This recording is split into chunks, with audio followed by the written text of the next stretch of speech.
Bienvenue sur la chaîne. Aujourd'hui, on va parler du 5 Stars Prediction, qui est un challenge que j'ai découvert avec la chaîne de Paper Palace, qui a fait récemment donc une vidéo pour faire son bilan de ce challenge.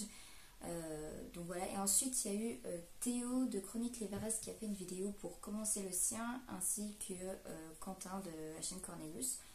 Et en vrai, ça m'a vachement donné envie d'aller voir dans la bibliothèque et de me dire tiens, et si je faisais pareil, enfin déjà comme ça, je regardais quels seraient les potentiels livres coup de cœur dans ma bibliothèque, et j'en ai trouvé. Donc du coup, je me suis dit pourquoi pas commencer ce challenge qui peut durer longtemps. Donc pour plus d'explications, le 5 Stars Prediction, c'est un challenge qui peut durer autant de temps que vous voulez, où vous allez dans votre palle et vous choisissez 5 livres qui pour vous seront de futurs coups de cœur, où vous n'avez aucun doute là-dessus, et donc vous les lisez et à la fin vous voyez si ce sont des coups de cœur ou pas, ou si ce sont des grosses déceptions. Et donc j'en ai trouvé. Il y en a un, c'est un peu la triche parce que je sais pertinemment que je vais aimer. Je n'ai pas déjà lu, c'est juste que j'en suis sûre à 90%. On va commencer tout de suite, et il y a principalement de la SFF dans mes futurs coups de cœur, enfin j'espère. Il n'y a qu'un seul contemporain, et c'est un contemporain qui est dans ma palle d'été, donc vous l'avez déjà vu, et donc du coup on va commencer tout de suite pour voir quels sont mes futurs coups de cœur. Enfin bref, on verra bien. On va commencer par le seul contemporain qui est dans ma palle, enfin le seul livre non SFFF. Il s'agit de Daisy Jones and the Six de Taylor Jenkins Reid. Donc là c'est la version chez Charleston. Il y a une version poche, elle est magnifique. Donc si vous aimez les poches, foncez parce que la couverture est super belle. Elle est beaucoup plus belle que celle-là, même si celle-là elle est sympa. Vraiment le poche est trop beau. Je l'ai choisi. Pourtant c'était le tag précédent, le tag pour connaître la lectrice que je suis. Je l'ai pas mis dans les livres que j'ai le plus envie de lire, parce qu'en fait sur le coup c'était pas forcément ce qui me donnait le plus envie, mais en vrai quand je le regarde je me dis à mon avis c'est une trop bonne lecture, j'ai trop hâte de le lire. Donc du coup je l'ai mis dans ces 5 livres que je pense être de potentiels coups de cœur, sachant que c'est la même autrice que The Seven Husbands of Evelyn Hardcastle Hugo. En vrai, l'autre livre, il me tente de fou. J'entends plein de chroniques positives, et d'habitude, genre quand il y a des chroniques positives, ça donne pas envie, mais là, oui. Et genre ce livre aussi me donne trop envie parce que c'est avec un groupe de musique. Et en fait le livre est découpé comme si c'était en fait une interview. Je sais pas si vous pouvez voir. Ça a l'air trop bien. Vraiment, j'ai hâte de lire ce livre parce que genre une interview, tout ça, avec d'un groupe et tout, vraiment, ça donne trop envie. Donc voilà, j'ai trop hâte de le lire. Et du coup je le lirai assez rapidement vu qu'il est dans ma palle d'été. Voilà pour le premier livre. Le deuxième, c'est une uchronie, et c'est Ceux qui sauront de Pierre Bordage, qui est le premier tome de la trilogie de Jean et Clara. Je n'ai jamais lu cet auteur, qui est un auteur français. Ce livre, c'est une uchronie où la Révolution française n'a jamais eu lieu. On va suivre Jean qui est fils d'ouvrier. Alors en fait déjà ce qui est marqué de ce que je vois, c'est en gros les aristocrates sont une minorité, genre comme avant, et donc leur but c'est d'asservir les masses populaires, notamment en interdisant l'instruction. Et Jean lui il suit des cours en tsum tsum. C'est quoi le mot? Clandestinement, voilà.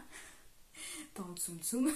Voilà, clandestinement, il a des cours, et un jour, il va y avoir la police qui va débarquer, et donc du coup, il va être emprisonné, et bien entendu, il va être il va être libéré par la résistance, apparemment.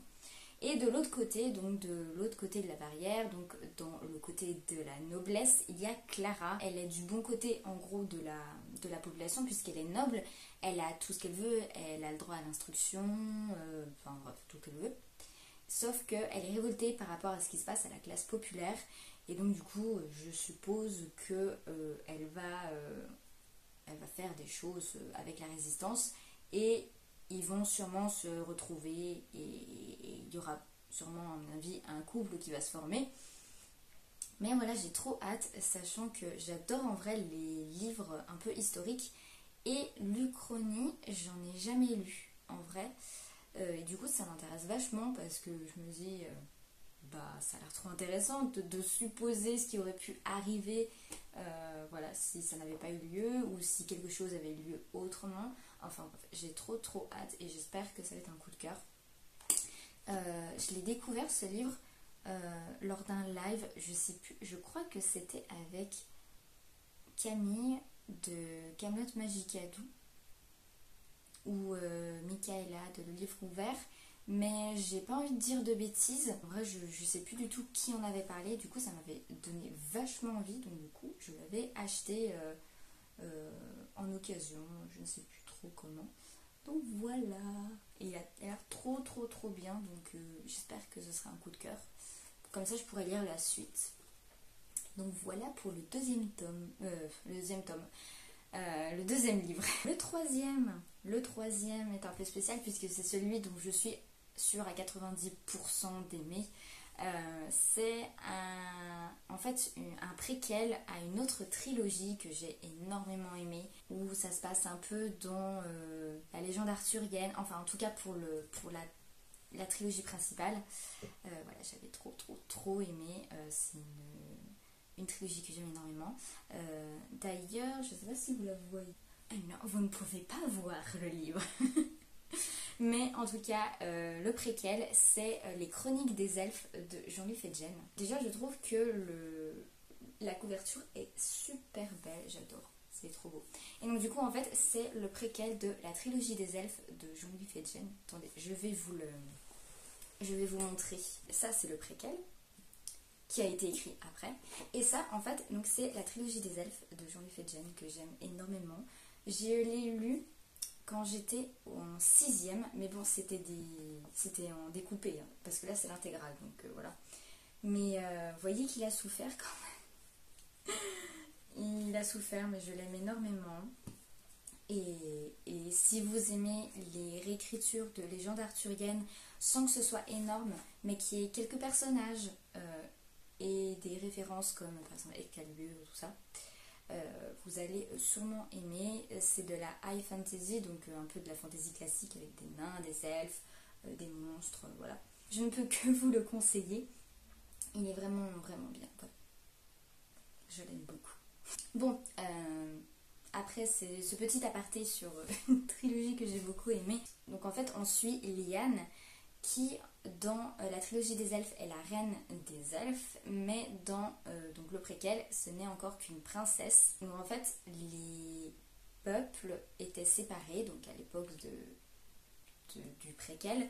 Donc tout ce qui était nains, humains, elfes et monstres ne cohabitaient pas ensemble, sauf qu'il va y avoir l'armée des Terres Noires qui va envoyer des monstres sur le domaine des elfes, et donc du coup elle va rencontrer un humain blessé et elle va le recueillir et ça va bouleverser l'équilibre de leur monde fragile.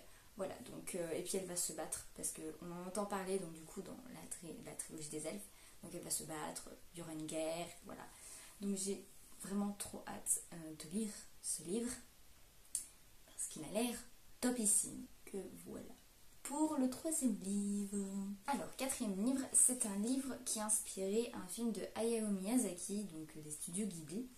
Et ce n'est pas Marnie, mais c'est Le Château de Hurle, donc le tome 1 de Diana Wynne Jones. Donc là, c'est chez Inis Édition. Le Château ambulant, c'est mon film Miyazaki préféré de tous. Et donc du coup, forcément, j'ai Le Château de Hurle dans ma palle.